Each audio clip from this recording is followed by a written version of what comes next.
Thank you for that very fine introduction.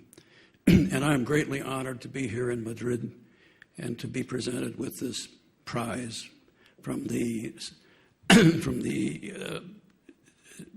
Sociedad Geográfica Española. I would like to speak to you in Spanish. Many years ago, I actually lived in Puerto Rico, y I spoke Spanish perfectamente. Pero se hace muchos años, y es mejor que yo hablo en inglés. I am here, as you heard, because I have spent 50 years of my life, actually now 51, searching for signs of intelligent life in the universe. And what is happening there is that this isn't just a simple scientific project.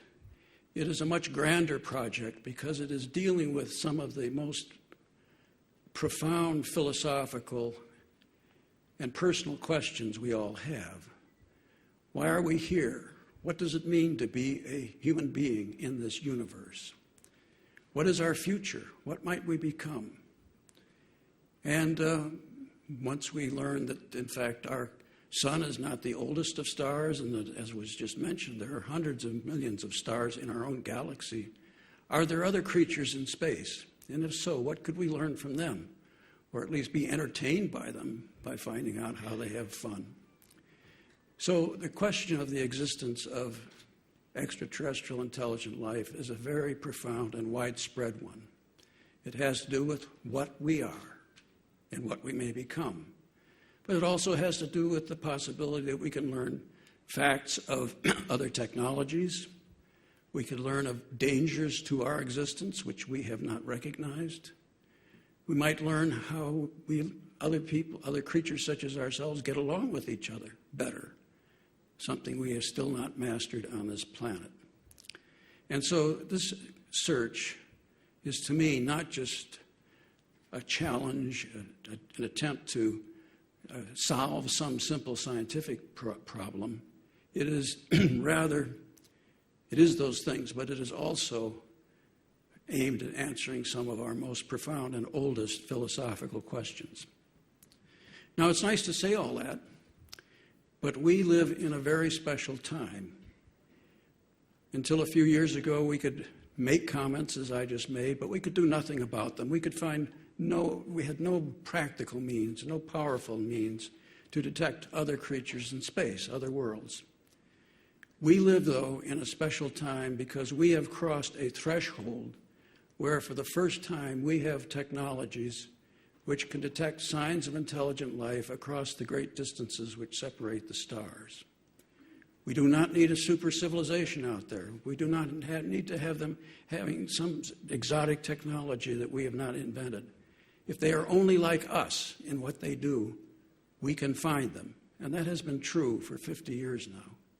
For 50 years, humanity has had the capability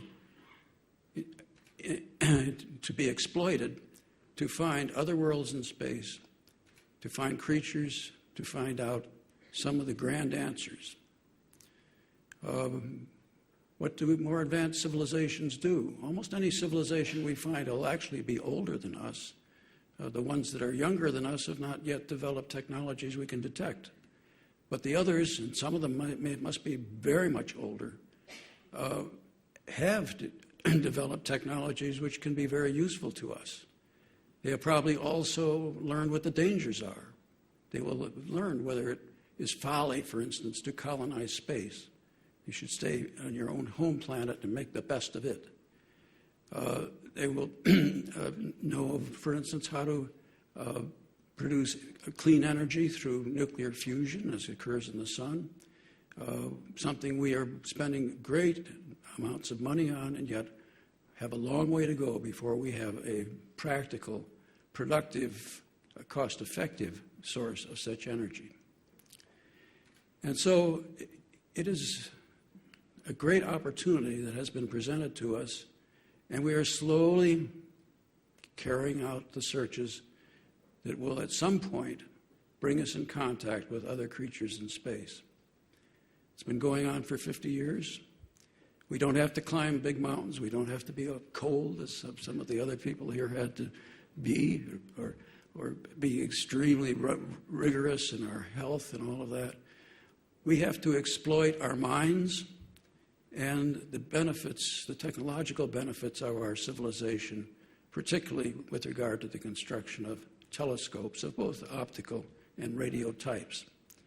Here in Spain, there's been a great development of very large optical telescopes, not yet applied to the search for extraterrestrial life, although they could be. In the rest of the world, there has been the development of powerful radio telescopes, the most powerful of which is a Spanish-speaking telescope. Actually, it speaks Castellano. I should be a little more careful about that.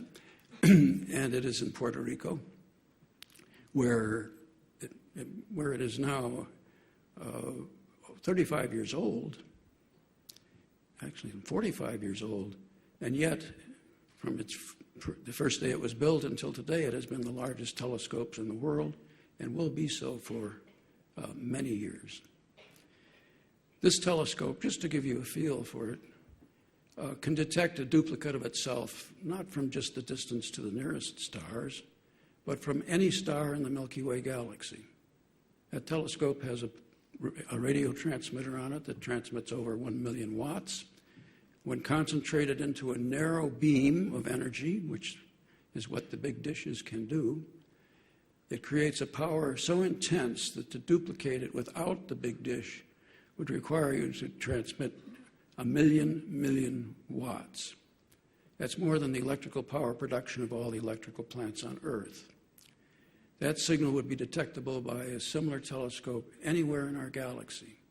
And that is just a demonstration of the fact that we are able to cross this threshold and detect civilizations like ourselves from anywhere in our galaxy. Well, what are we doing about this? For 60 years, we have searched. We started out 60 years ago with a radio receiver that could receive one channel at a time using a 25-meter telescope. Today, we have the 300-meter Arecibo telescope. We are building a similar-sized telescope to be dedicated to this search in California. Our radio receivers today, instead of monitoring one channel at a time, monitor hundreds of millions of channels at a time. And when you do the calculation, and in science calculations matter, it turns out that our search capability today is 100 trillion times greater than I had back in the year 1960 when I did the first search. And there's a long way we can go by exploiting our computer technology. And as powerful as our systems are, the challenge is extremely great, and we're not yet really able to deal with it. With our best knowledge of factors in the equation that you saw up on the screen, perhaps 1 in 10 million stars has a detectable signal.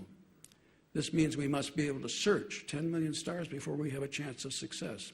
That's why when I'm asked all the time, well, why you haven't found anything yet, why don't you give up? Well, we just haven't looked far enough. And I am just as enthusiastic today as I was 50 years ago. In any case, when we are realistic, we realize that our present power is going to cause our search to take a very, very long time. And the only way to speed this up is to build more of the technology, which we know how to do. We just don't have the money to do it. And for that to happen, the people of the world have to encourage this project. And so societies like this can play a role in that, as you are doing by giving me this nice prize. I will show that to the world to say that, look, people, not just that belong to our project or support it, believe that what we are doing is important. In the long run, we will succeed. We can't tell you how long it will take. That's one of our problems. That's why we can never get government money. Government bureaucrats always want you to tell them how much money it will take to achieve something. Well, we cannot predict how long we will have to search to succeed. We just don't know enough. And as a result, money from governments is very scarce. We depend on gifts from private people. But in the long run, we will succeed. And I hope it's not too long. I hope it's perhaps in the lifetime of most of us here tonight, in which case we will get the answer to what does it mean to be a human being? Are we alone?